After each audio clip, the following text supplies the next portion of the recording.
Good morning, everybody. Welcome back to Crafting and Crime Daily. I'm back from vacation. I got back last night.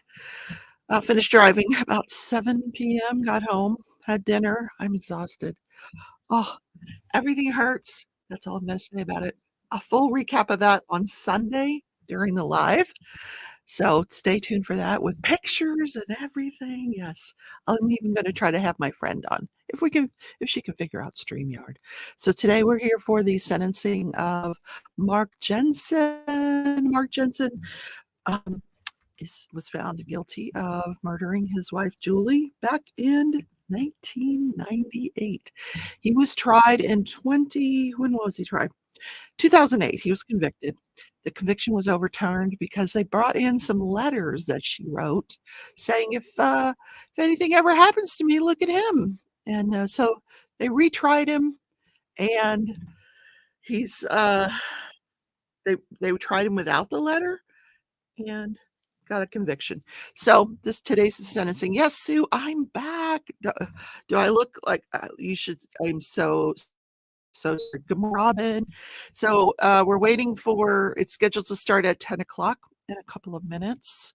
I don't know if anybody's going to speak. They had two boys that were very young at the time who are now adults. So I don't know if they're going to be speaking. As you guys know, according to Marcy's law, sentencings are set out at least 30 days to get the victims a chance to speak at the sentencing. Good morning, Sherilyn. My trip was fantastic, but there is not one part of my body that does not hurt right now.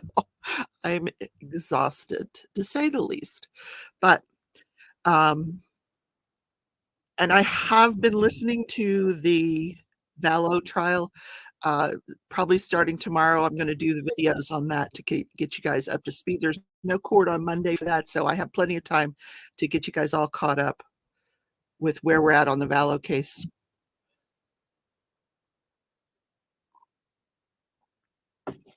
They're milling about the courtroom right now.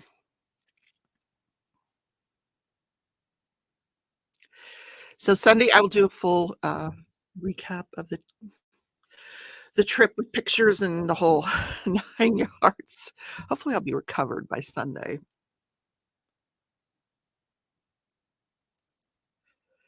But, those hotel beds are so uncomfortable. Yeah, terribly uncomfortable. So I didn't want to stop for another night in the hotel, so I just drove straight home yesterday, 8 hours of driving. So that crippled me as well. If you're watching this back on the replay, don't forget to let me know you stopped by. Do #replay and leave me a comment. Yes. Okay, I'm trying to see who we're seeing here You're not seeing anything because no broken post. Nothing's broken, Sue. You're funny. Yeah, it's a whole long story. Yeah, nothing's broken. I've used ski patrol, but nothing's broken. So more to come on that Sunday. If no one's going to speak during sentencing, it could go very quickly. So yeah, I don't know what's going to happen here.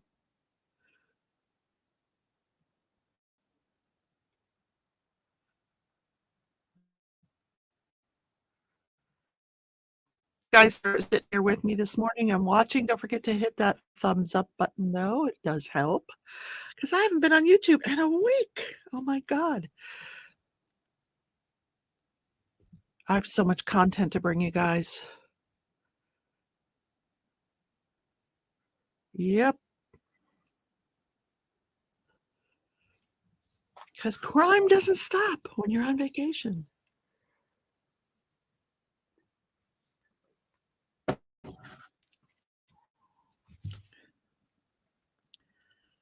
What do we got? It's 10:01. Hi, Lady Dragon. I'm going to go ahead and bring in the feed. They're just kind of sitting around because I need to go refill my coffee. So this will give you guys something to look at. There are these two guys. I don't know who they are. Yes. All right. Let me go refill the coffee. Be right back.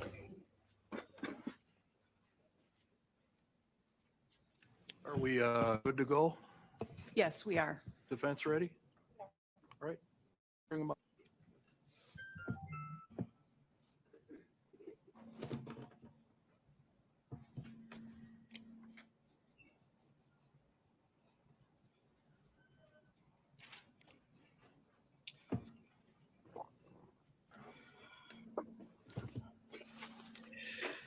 Coffee is important. Okay, I'm going to mute the mic while this is going on. Well, I guess we're waiting for a defendant to walk through the door. Hi, Don. There he is in all his glory. Wear a suit today. He is officially a prisoner of the Kenosha County Sheriff. Well, he'll be going to prison from this location. All right, whose phone is on? Turn your phone off. Oh, never mine's off. Now it is. Yeah, you can always switch out, I guess. I just noted.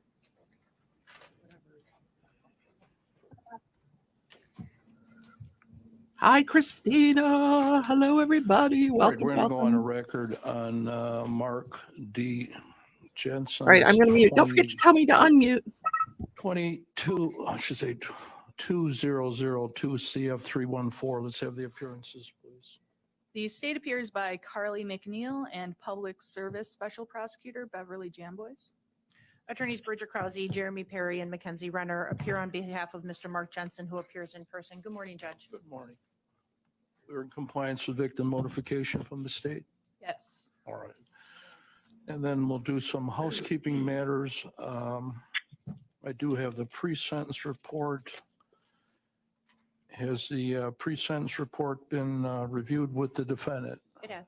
Any corrections for the record? Yes, Judge. On page 8, All right, let me get there. I'm there. under the, just trying to find exactly where. He's been held in custody since July 30th of 07. He was actually formally, it says he was formally arrested on July 30th, 2007. He was actually formally arrested on March 20th, 2002. And then bail was increased on July 30th, 2007. All right, those are corrected for the record then. Any other corrections? No other corrections specifically as to the PSI. All right, and then I will note for the record, we have an individual on the phone who's also going to hear the hearing. Douglas Jensen, this is a judge. Can you hear us? Yes. All right, he said yes. The other thing I want to do before we proceed is indicate on the record all the documents that have been filed, and I'll ask the state if they had a chance to review them. First of all, there's a written statement by Mark Jensen with some pictures attached. There is a letter from David M. Jensen. There's a letter from Lori Costner. There's a letter from Dan and Forrest Jensen. And finally, there's a letter from Douglas Jensen. Has the prosecution had a chance to review all those documents? Yes, I believe there's a letter from David with the defense grouping of letters, and then the state had submitted the letter from Douglas. All right, thank you. Okay, so we're going to proceed to sentencing. State didn't make their remarks. There's going to be any victim statements? Yes, there are. 3 of Julie's brothers are present, and they wish to address the court. Let's start out with that so they can have come up and make their statements. Come up to the microphone.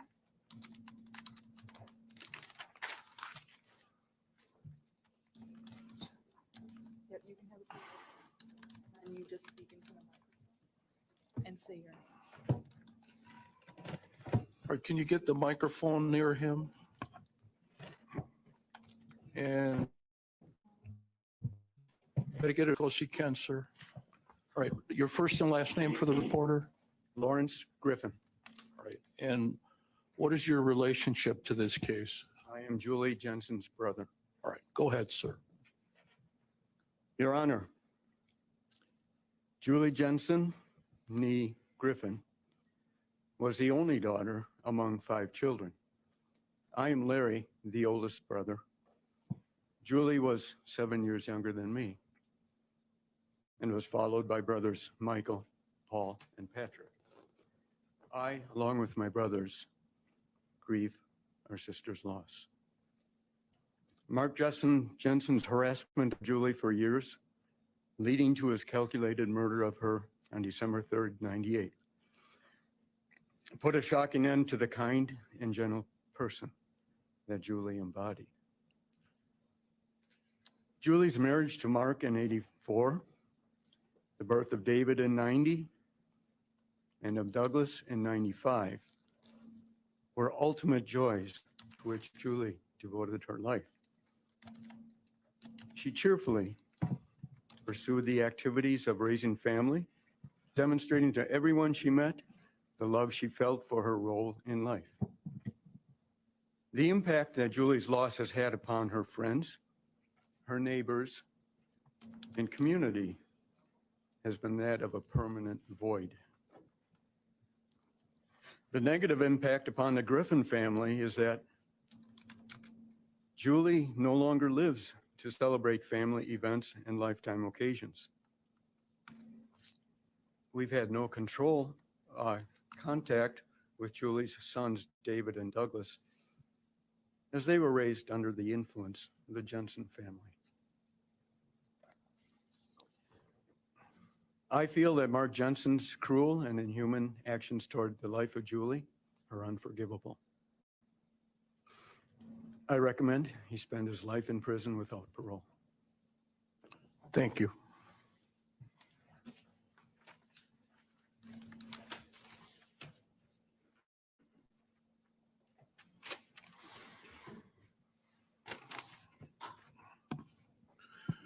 All right, again, would you please state your name, sir?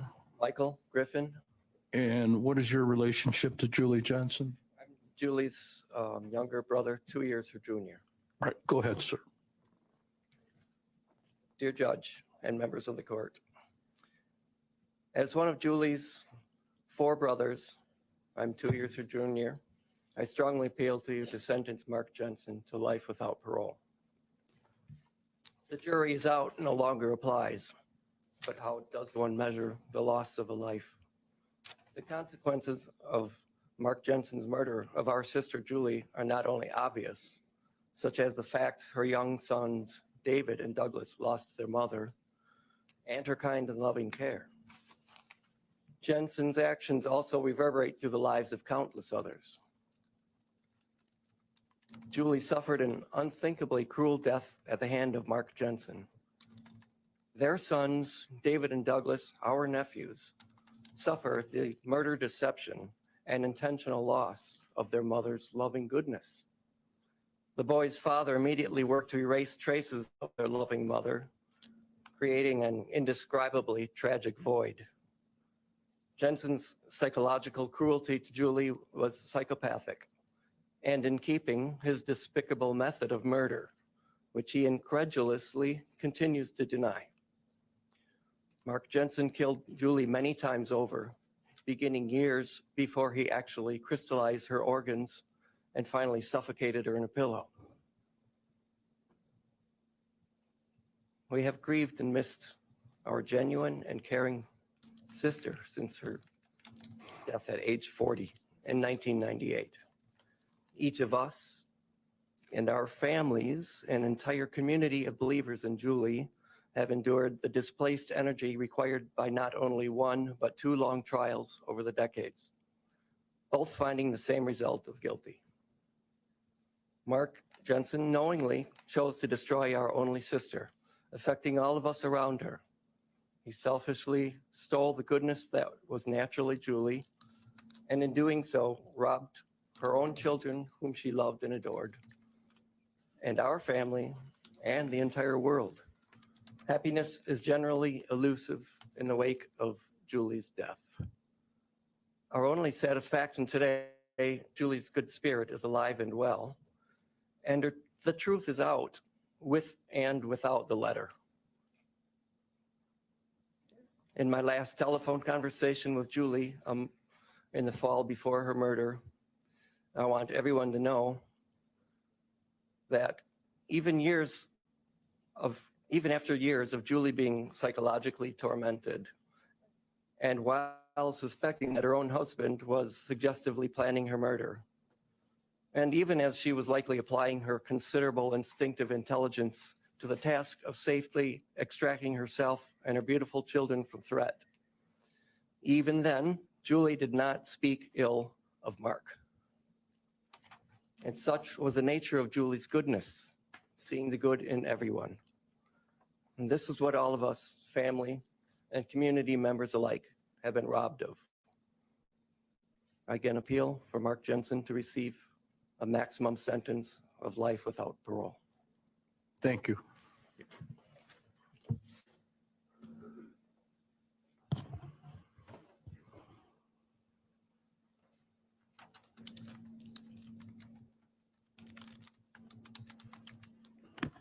All right, again, sir, your first and last name My name is Paul Griffin. and your relationship to Julie Jensen. I'm Julie Jensen's, Try to talk a little louder, sir, okay? I'm Julie Jensen's brother. Go ahead, sir. Your Honor, I respectfully ask the court today to show no mercy for Mark Jensen. Why, you might ask? Because he showed no mercy to his wife, my sister, Julie Jensen. He treated her poorly by taking advantage of her kind, giving nature. He disrespected her as she took care of their house and children, while he did only what he pleased him while making her serve him. He showed no mercy while he routinely tortured and abused Julie mentally by recording her telephone calls and placing pornographic photos around the house year after year. He controlled her by keeping track of the miles on her car and expecting her to be home at all times when he called. When she tried to leave him, he threatened that she would never see her child again.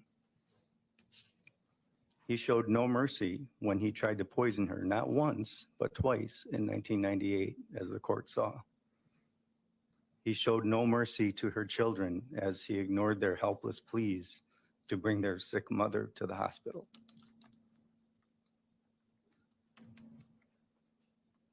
On December 3rd, he looked his boys in the eyes, knowing he was not going to allow them to see their mother again. Mark Jensen showed no mercy as Julie lay lying in bed, suffering through the stages of ethylene glycol poisoning, her respiratory system and major organs failing. When she was not dying fast enough, he showed no mercy as he sat on her back and shoved her face into a pillow. Mark Jensen hid behind a mask of fatherhood and providing for a family he cold-heartedly lied to and tore apart with his selfishness and disrespect for life. He murdered the person who made his adult life a success and gave him 2 wonderful boys. He had a chance to make things right, yet he chose evil, which he plotted and schemed for years and years until finally ending his sick game by killing our sister. Yet killing Julie was not enough for Mark Jensen physically. He further chose to spit on her grave by claiming she killed herself. He tried to erase her existence from the lives of her sons. He has continued for many years to make her children believe that she left them stranded. He showed no mercy in his claims that Julie's mother and family are depressed, suicidal people. Mark Jensen is a coward. He claimed Julie's letter was not admissible because she was not here to be confronted. Yet he continued to make false claims against her and our deceased mother. Mark Jensen does not deserve any opportunities for a second chance. I ask today for the court to give him the maximum sentence, no mercy. We've lived with this. I wrote this letter 15 years ago. Nothing has changed in that time. Julie died 25 years ago. We ask for peace. Thank you. Is that the end of the victim statements? It is. Right.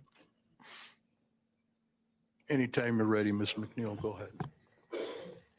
So unfortunately, Bob Jamboys is still a prosecutor in Portage County. So the only thing that could keep him away is the fact that he's in trial somewhere else.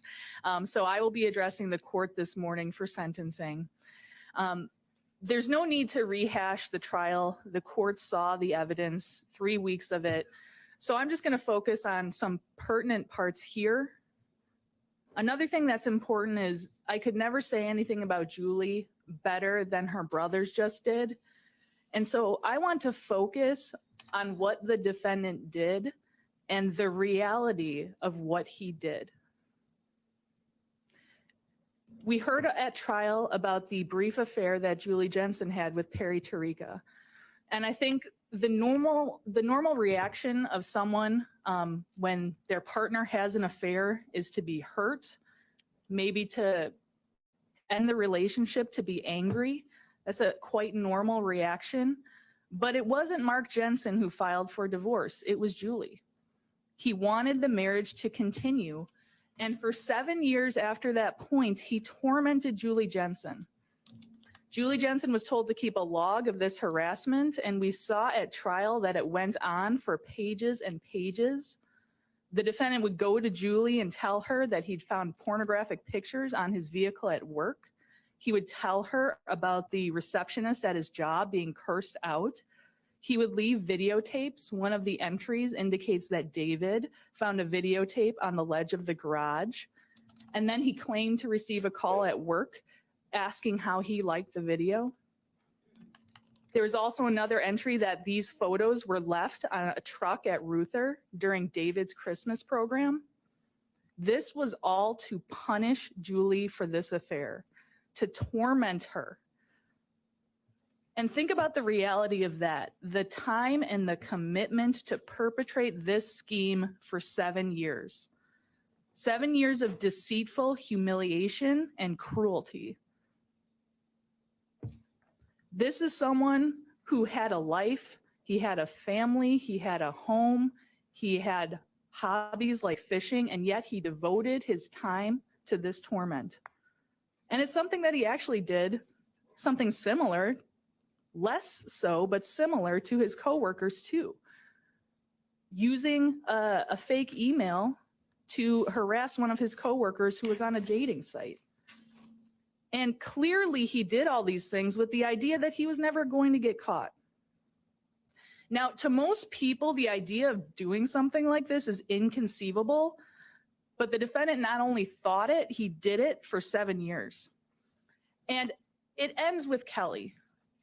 That's another reason why we know that the defendant was the perpetrator of this, because when Kelly came into his life, he had something else to do. And when he found a new woman, a woman who was going to commit to him and eventually marry him, when he found Julie Jensen's replacement, he decided not to do the thing that most people would do when they know their marriage is over. He decided to kill Julie Jensen. And we can see that as he's planning to sweep Kelly off her feet with a cruise, he's then going on the internet and looking for ways to murder his wife, starting with botulism and pipe bombs, those late middle of the night searches, his wife undoubtedly in the bedroom asleep during those hours. Think about the reality of that. To most people, doing that while your wife is in a room nearby is unimaginable, but not for Mark Jensen. And then he actually goes through with it. Actually poisoning someone, and she's dying in front of you. Most people would never even want to see their worst enemy die. Even a person who had done them wrong, someone who they could rightfully despise, a person couldn't endure watching someone else die. That is incomprehensible, but not for Mark Jensen.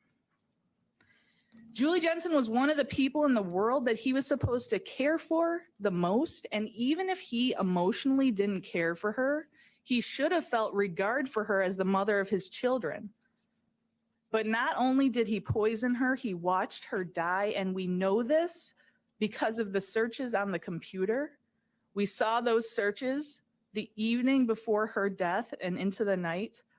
Low blood pressure, skin turning blue, breathing rapid, unconsciousness.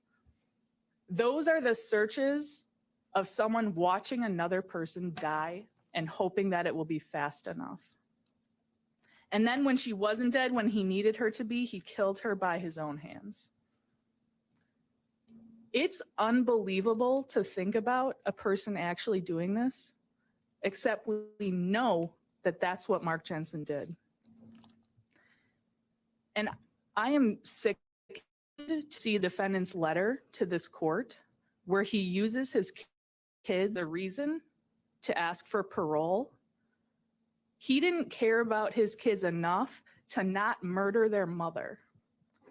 And now they're a reason for parole. And not only did he kill the mother of his children and watch her die, but the kids saw it too. Nothing is more heartbreaking than hearing what David, as a child, said to the people like his teacher and his friend about his mother dying and begging his father for help and not getting it.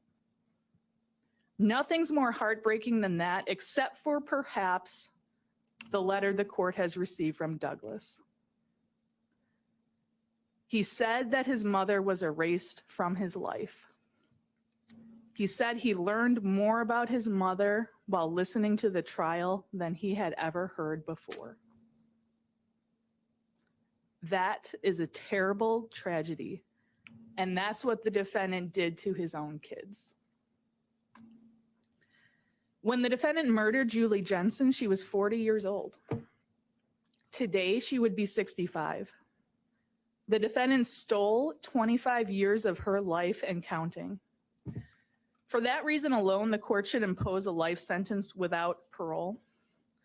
But in imposing a sentence, I'm asking the court to consider how this case is different from many other homicides, not just due to the extraordinary facts, but also because a lot of homicides are sudden and impulsive acts of violence. That includes domestic violence homicides and shootings and robberies gone wrong. There might be some level of premeditation in murders like that, but very often we have a young person making an impulsively violent decision without a thought for the future. In a case like that, the passage of 25 years might matter. Maybe the 18-year-old who pulled the trigger is very different from a 40-something-year-old being sentenced after 25 years. But that's not the case here. This was not the heat of the moment, but it was a murder with the utmost premeditation. The things that are inconceivable, unimaginable, incomprehensible, and unbelievable to a regular person are things that Mark Jensen actually did here.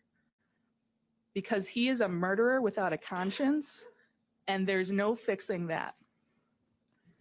The court has the duty to protect the public from someone who murders a person that he's supposed to care about and watches her die, from someone who inflicts lifelong pain on his own children, from someone who has no morals to restrain him and who will commit any act of evil with the arrogance of thinking that he won't be caught.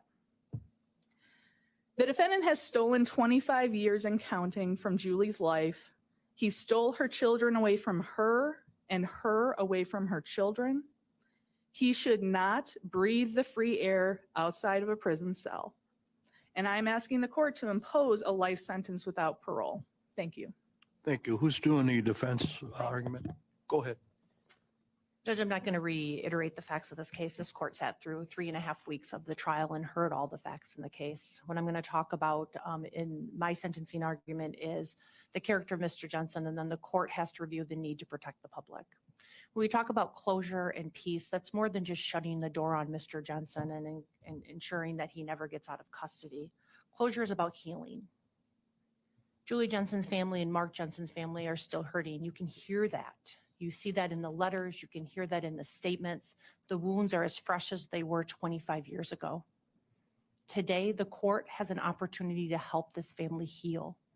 And healing could be considered, I'll just shut the door on him. I won't find him eligible for parole. He'll never walk the streets. He'll never have contact with the outside world.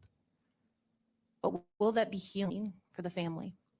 Not just Julie Jensen's brothers, but also the children. The 2 children that they had together, the 2 children that they love, the 2 children that Mr. Jensen continues to support and love and help in any way that he can. It is clear from Douglas's letter that he's angry, that he's hurt, that he's dealing with the death of his mother, that he's dealing with the fact that his father was found guilty of causing the death of his mother. And he doesn't want to have contact with Mr. Jensen at this point. And Mr. Jensen understands that. And he's willing to be there for Douglas if at any point he changes his mind and wants to talk to him or wants to be there with him. The court can see, and the court had an opportunity to hear during the trial, that Julie and Mark Jensen loved their children dearly. They spent all their time with them. When Mr. Jensen got home from work, he would spend the time outside with the boys. He'd go swimming, they'd go fishing, they'd build fishing rods. The family went hiking, the family went camping. This was a family that was very close to one another and were very loving of their children. When Julie Jensen died in 1998, the love Mark Jensen had for his children did not end. He continued to support them, Judge. In 1998, Mr. Jensen was the individual who provided that support to his children, and he didn't try to erase the memory of Julie Jensen. And although Douglas might not remember it because he was 3 when his mother passed away and didn't have all of the memories that maybe David had, Mr. Jensen put together a memory box for them, which included those bronzed booties that parents get for their children. It included letters, it included photos, and he had that memory box for each of his children to have. And they had that, and as Mr. Jensen knows, until 2007, when he was re-incarcerated and his bail was raised. They also had a memory wall of Julie Jensen that included a stairwell from upstairs to downstairs that had pictures of the boys with their mother. Again, that might not be something Douglas remembers because he was very young, but Mr. Jensen at no point wanted to erase the family pictures that they had or the memories of Julie Jensen. And if asked, he would provide any information the boys had of their mother. When Miss Jensen was taken from the family, Mr. Jensen did what he could to try to support the boys in any ways that he can. He went to school conferences, he built fishing poles with David, he taught Douglas how to golf, and they went golfing together. These are the things that he tried to do to help his boys as they mourned the loss of their mother. Mr. Jensen never knew Douglas was afraid at home. The first time he read that is when he read Douglas's letter, and that's heartbreaking to him. He didn't want his son to have that fear. He wanted to be there for his son. He loved his son. He loves his son. And he would have talked to him if he had brought those concerns to him. As the court saw in the pictures that were sent to the court, Mr. Jensen maintained contact with his children all the way through his incarceration. That never stopped. He had phone calls with them. He did video visiting with them. They came in person to visit him.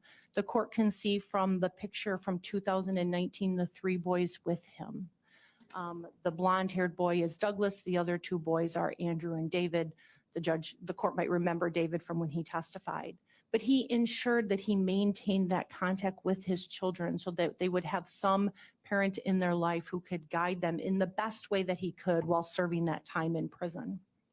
What Douglas might not also remember is that they would get balloons on Julie Jensen's birthday and release those in memory of her. These are the things Mark Jensen attempted to do so that his boys would know their mother and continue to celebrate her. After Mark Jensen was sentenced to prison, his boys were lost. They lost their mom, and then they lost their father to the Wisconsin state prison system. And during that time, Douglas found out that his boys were struggling. Mark found out that his boys were struggling and continued to try to provide guidance to them. As I said, there were prison visits, there were phone calls, there were messages, and that's something that Mr. Jensen wants to continue to have with his children if they want that.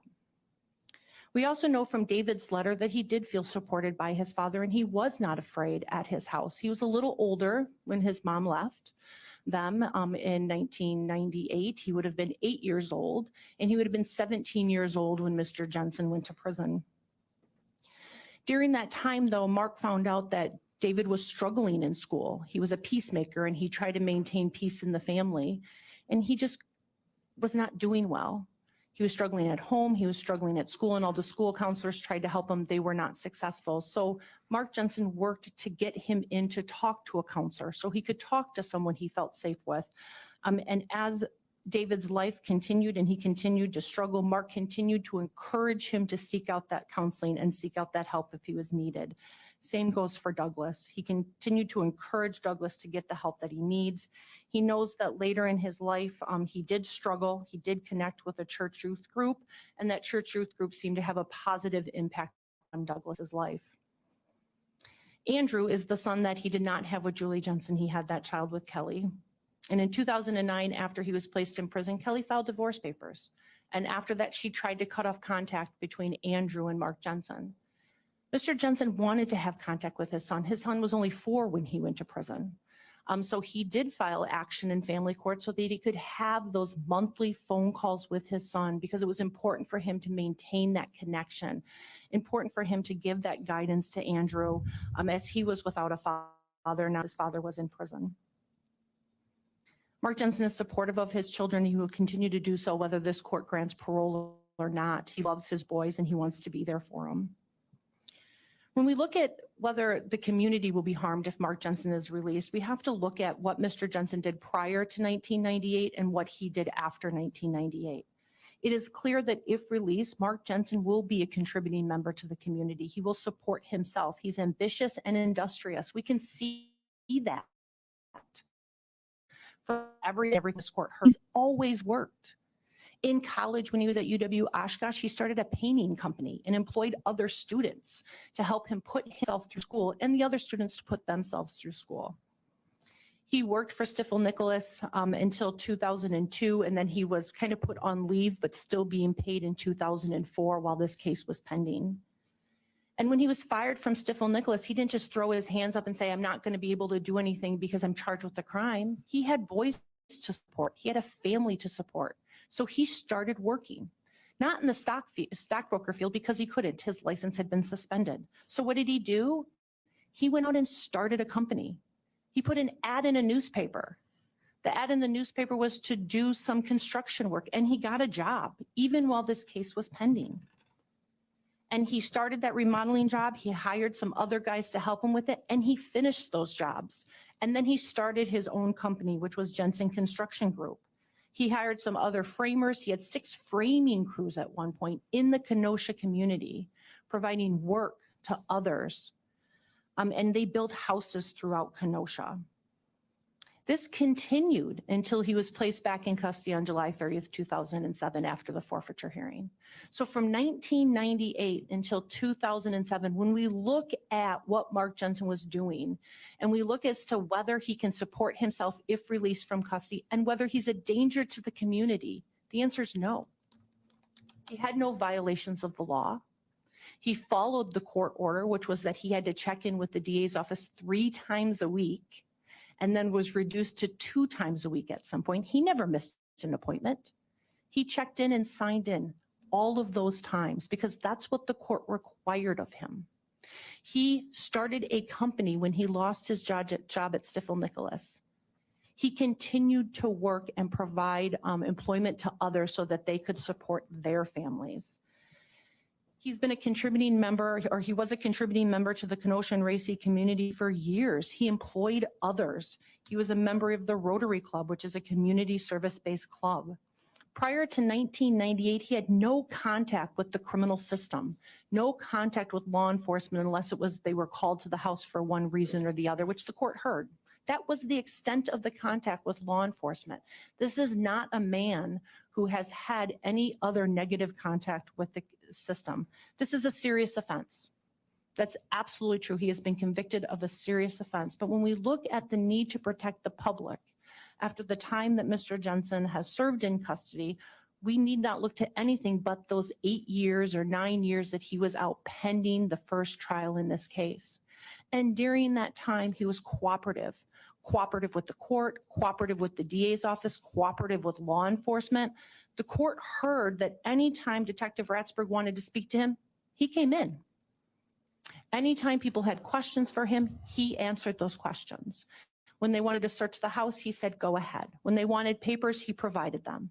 When they wanted him to make a statement, he came into the police department to do so. When they wanted to talk to family members, he provided that information. He was cooperative throughout that process. And during the time waiting for trial, he was not only cooperative with the courts, he continued to provide work and continued to help others find employment in the community, in the Kenosha community. When we look at whether he can follow the rules, which is something that the court would look at if the court granted him parole and provided specific conditions that he had to find, what we need to look at is an institutional adjustment. It was positive, Judge. He spent the last 15 years in custody, and what did we see? One violation, one ticket that entire time, and it's because he had too much ibuprofen during the pandemic. In 2020, he's always worked in the kitchen since he's been at Dodge, the entire time, serving meals 3 times a day. That's the job he's had, and he's kept it the entire time. There's been no late. There's been no missing work. There's no arguments with correctional officers, no fight with other people in custody, no disrespect tickets, nothing. What he got was a ticket in 2020.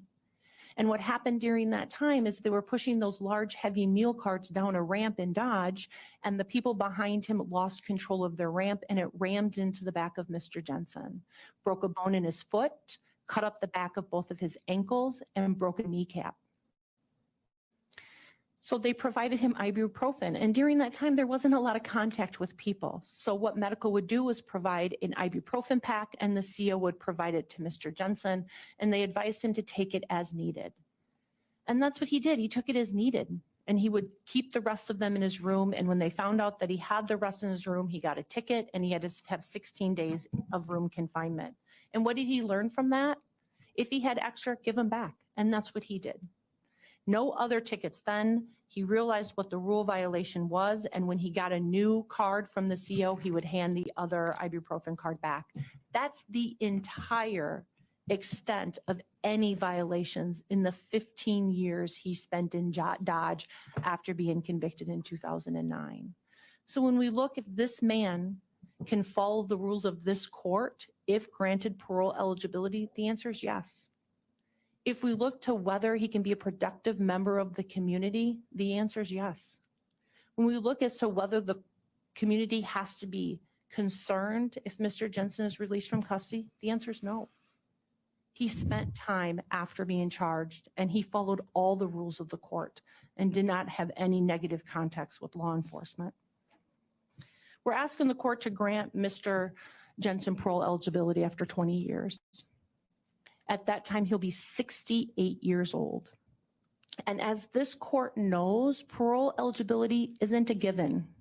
It's a real-time assessment of whether Mr. Jensen is ready for parole.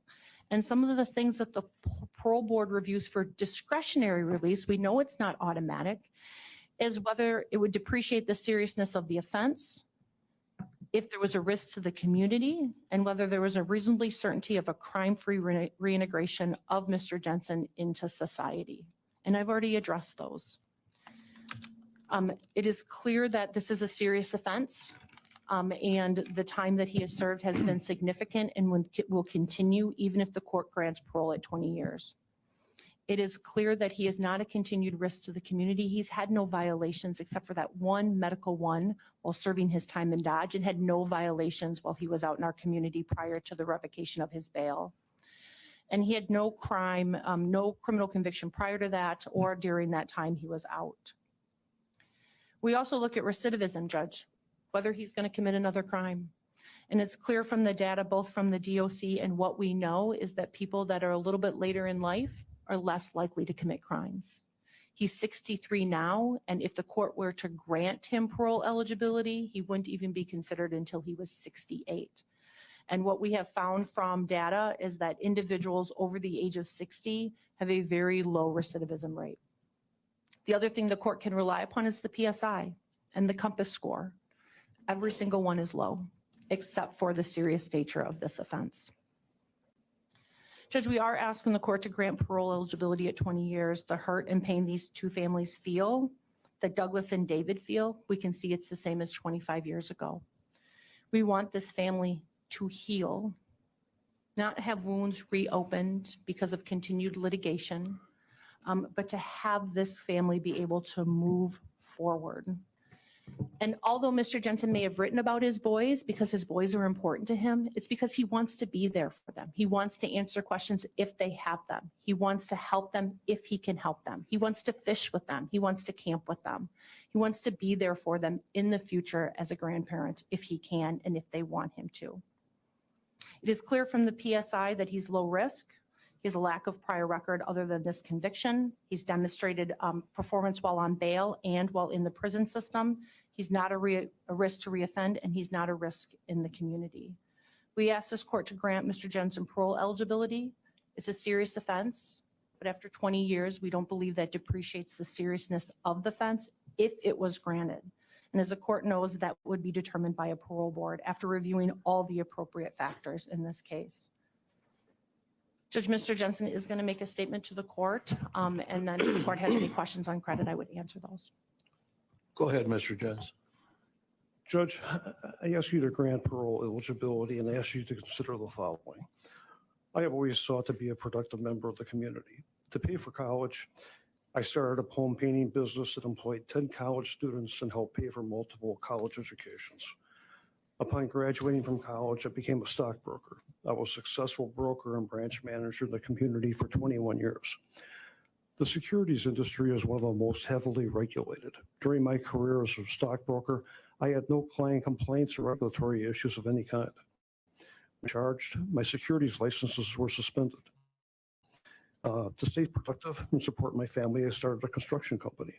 It is important for the court to know that while I was in bond, I started and ran that business. We built hundreds of homes, employing up to 36 people, while maintaining a perfect compliance record of the bond conditions, including stopping at the DA's office 3 times a week for 5 years to check in. I did not miss once. I took it seriously. I have been actively involved in local service organizations my entire life, beginning with the Key Club in high school and the Rotary Club after college.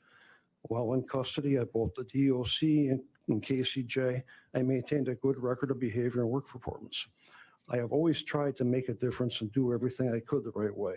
Throughout this case, I have worked to maintain good relationships with the family and my boys, and they have supported me throughout. If released on parole, I have the support of the family with any need, including a place to live and transportation to help me get back on my feet. My parents are 87 and 85, and they need my help. I want to be there to help them and to be able to spend time together while we are able. I have a special relationship with each of the 3 boys and love them dearly. They lost their mom and me during very important years of their lives. David and Doug lost both parents, and Andy lost his dad. All 3 have been through an ordeal over the past 25 years. They each struggled to find their own way, each doing what they needed to do to survive this on their own. It's taken a toll on them. They deserve my help if they want it. I want to be there for them, help them accept the verdict, and help them heal. I know that Doug has expressed anger with me in his current letter to the court. If at any time he wants my help or wants to talk to me, I will be there for him in his time. David and Doug were young when Julie died, and their memories have faded. I'm hoping the time together will help them heal and allow me to help keep family memories alive in a way that a phone call never can. During the time I raised Doug and David on my own, I remember spending time with each of them doing things they loved. David and I would go fishing. We built fishing rods together. We played video games. Doug and I went golfing together, and we fished together. We spent entire summers together. Doug was also accompanying me to job sites and helping me during the summer. The three of us would go fishing and camp together all summer. Those memories with the boys are some of the happiest times of my life. When I went to prison, Doug was lost. He was sending me letters at Dodge saying that he was struggling without me. I later learned that Doug began cutting himself when he was about 13 years old. I didn't learn that till years afterwards, but I had just gone to Dodge when this happened. While in prison, I made every effort to continue to be there for my sons. I have always tried to be there in any way I could while serving my prison time. Doug is hurting. I can tell that from the letter he wrote to the court. I wish I could take that hurt away, but I can't.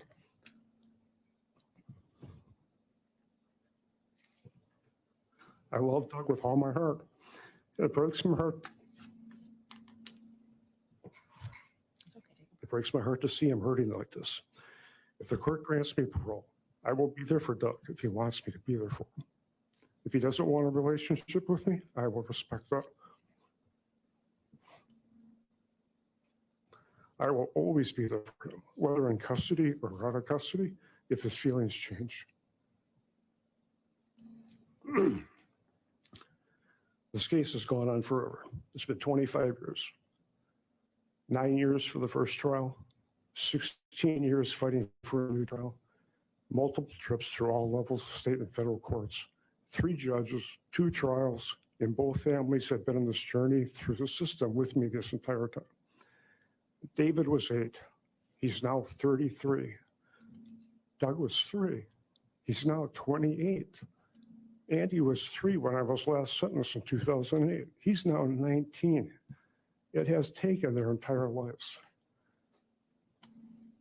And now with the second verdict, I realize this case needs resolution, where there will be no closure for my boys. Most important, I need to consider the needs of my family. They need to be able to put this behind them and move forward so they can heal. I want to be with them in whatever way they need to help them heal. Please grant parole eligibility so that the family and I can move forward and heal. I can work to understand and find acceptance with the verdict. I can be there for my family who needs me. And please provide me the opportunity to show I can continue to do something positive with my life. Thank you. Thank you. Are we done then with the defense presentation? All right. And then is the defense ready for the court to proceed? Yes. All right. Well, this was a long trial. And I counted the voir dire days because obviously we were here working. We didn't pick the jury. It took a while. I think it took us up to Wednesday to get a jury. So I have 19 days. I don't have 3 weeks. I have almost 4 weeks. The next comment I want to make, I'm not going to hold it against the defendant that he had his jury trial. Obviously, I cannot consider that. There was a lot of legal issues. Even a defendant in his own statement talked about 3 judges, 2 trials, appeals in the state and the federal courts. This case did take a long time, and as mentioned by the attorneys on both sides, 25 years later, we're finally coming to a resolution, and that's for both families. That's a long time. Sometimes the justice system works slow, but I think eventually it comes to the right decision. Then I have to obviously look at the sentencing factors that were mentioned by the attorneys, gravity of the offense, the seriousness of the charge. Obviously, everybody agrees it's a serious charge. It's first-degree intentional homicide. There's no higher felony in the state of Wisconsin. The prison sentence has to be life in prison. I can't change that. The only issue for the court is whether the defendant will be eligible for parole. I will note for the record, the pre-sentence report says no parole. The district attorney says no parole. The defense is asking me to grant parole for Mr. Jensen after 20 years, and obviously we have all the requests of the victim's family, again, asking for no parole. I look at the defendant's character, which I have to do. He's well-educated, finished high school here in Kenosha, went on to college, obtained good employment. I think the pre-sentence at one time indicated that he was making over $200,000 a year, very successful. Started another business when he couldn't work as a broker. He does have 3 children. He has no prior criminal record. So obviously those factors the court has to take into consideration. The other advantage that I have on this case is the trial. It's not like it was a plea and I don't hear all the facts. The attorneys tell me what they want me to hear, and then I have to make a determination. But I did have the trial here, and what I'm going to mention here, I'm looking at Mr.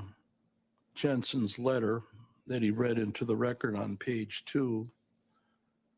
He indicates, now with the second verdict, I realize this case needs resolution or there'll be no closure for my 3 boys. He goes on to say, I can work to understand and find acceptance with the verdict. Well, I watched the trial, and I think the evidence was overwhelming that Mr. Jensen was guilty. And the jury came back with a pretty fast verdict. Some of the evidence that I'm going to mention that I think is overwhelming is the defendant that was in jail with Mr. Jensen, and Mr. Jensen wanted to get rid of a witness. And I think the conversation was something to the effect that we need to sit on this witness. And they were plotting this plan not to have this witness available because he gave pretty damaging testimony against Mr. Jensen. And it's Mr. Jensen who's on the jail phone records talking about this. We got to get rid of this witness. Now, why would he do that? We got all the email conversations and the text messages and all the phone conversations that were recorded, talking about poisoning, research, years of records. And I know we were amazed how the computers in those days were so primitive, but all the evidence was there. Mr. Jensen plotting this murder. And then the interview with Pleasant Prairie Police Department, where he was untruthful. He denied having an affair with Kelly. It was on the video that we saw. And then all the computer searches, poison, antifreeze. And then all the penis pictures. I mean, that was rather strange. The torture that he put Julie Jensen through. So there's multiple levels of evidence finding the defendant committed the murder.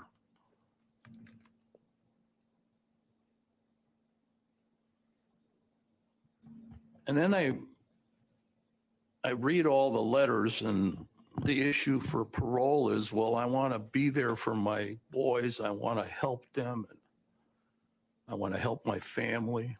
Well, that's a good thing. But what about Julie? She has nothing today. She's dead. She's never going to see her children get married, have successful lives, be there for the holidays. He caused that.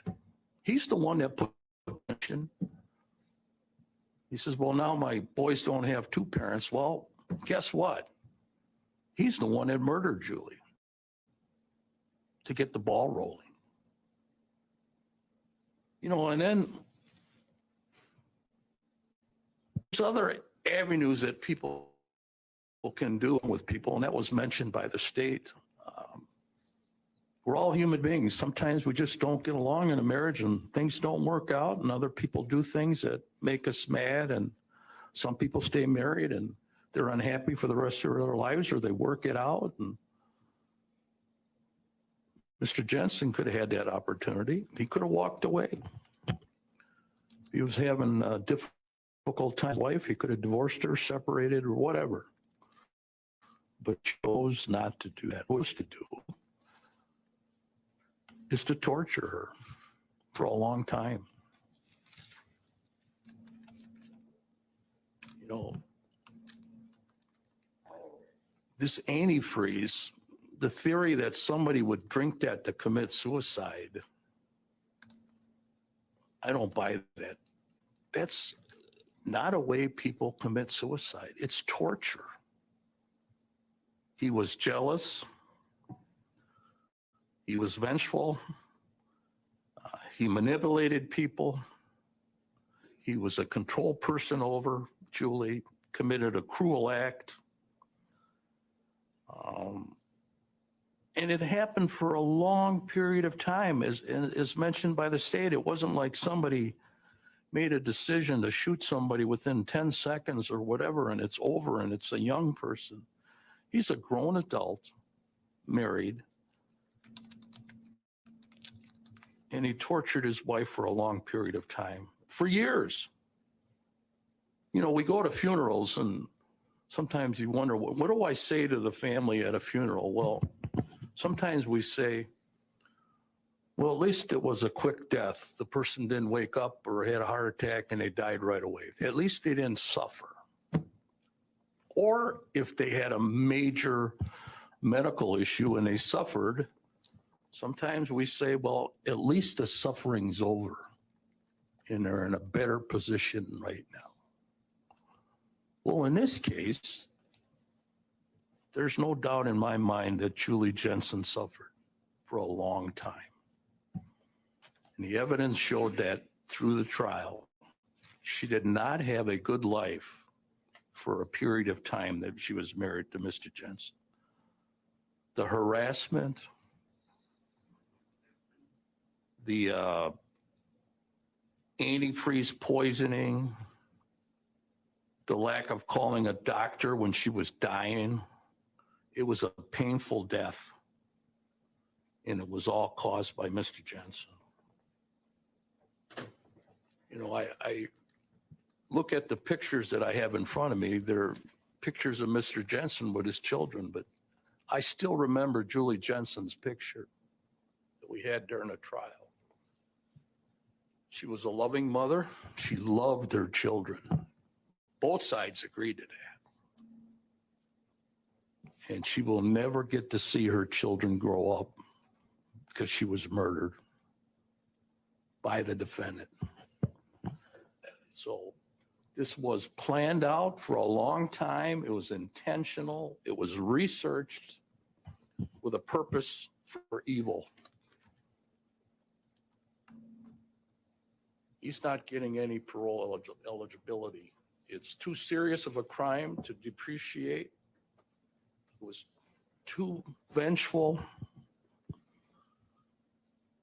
I have to consider the need to protect the public from any further criminal activity based on all the factors I just put into the record. No parole, life imprisonment. That is the judgment of the court. He can do the rights of appeal in the back. I already did it. Thank you, Judge.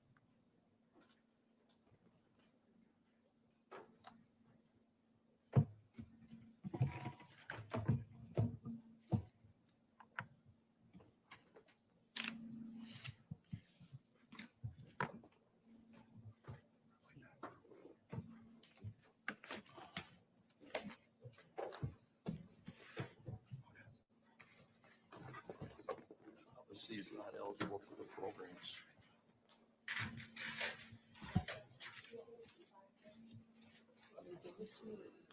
I'll take it. Since you got it, I'll take it.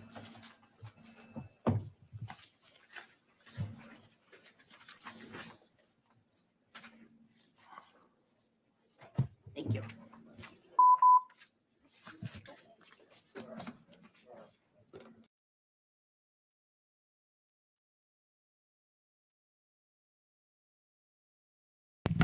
I unmuted the mic. Yay, I remembered. Yeah, that's it. Life in prison without the possibility of parole. I thought he had balls asking for parole. That, because his boys don't want nothing to do with him. One of them wrote, we didn't get to hear what was in the letter, but clearly Douglas, the one that was 3 years old, he made a statement in the letter saying that he learned more about his mother in this last trial than he ever did from his father, and is very hurt by the whole thing. Doesn't want anything to do with his father. So sad. Well, none of his boys, even the third one that he had with his new wife, the one that he had an affair with, he doesn't want anything to do with his dad either. Judge made the right decision. I agree, Sherilyn. The only decision that was warranted for Jensen's actions by taking his, oh yeah, he's going to die in jail. Yeah, as he should, because what he did was unbelievably cruel. Mickey, good morning. She didn't go to sleep till 6 o'clock in the morning. I tell you what, guys, I would love to stay here and chat with you, but I'm broken. Hi, Karina. Sorry you're late. It's over. Yes, life without the possibility of parole. That was the only question, whether he would get the possibility of parole at 20 years, which would be 5 years from now. And the judge says, no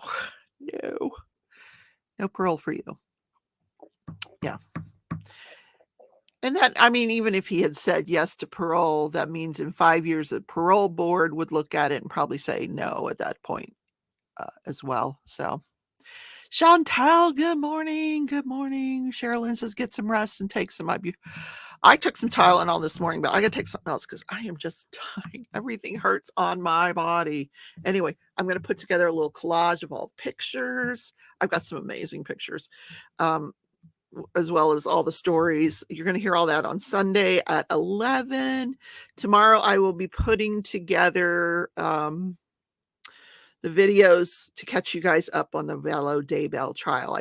The whole way home yesterday, I listened to like 3 days worth of testimony. So a lot of really, really interesting stuff has happened. Interesting testimonies gone on this week. I'm going to catch you guys up this weekend. There's no trial on Monday. There's something to do with a juror. I agree, Joanna. Piece of trash. Yes. So I will see you guys on Sunday for the live at 11 Central Time. Have a great day, everybody. I'm going to go take some more ibuprofen. Probably lay down. Yeah, because I feel like a broken person. Yep. Yes, I am tired, really, because I did not want to stop in another hotel last night, so I just drove from Denver home because my back could not take sleeping on another hotel mattress one more night. No. All right, bye everybody. I love you all. Thanks for coming. Don't forget to hit that thumbs up on your way out of the chat today, and I will see everybody Sunday. You'll get to see the pictures Sunday and hear the stories. Bye, everybody. Love you.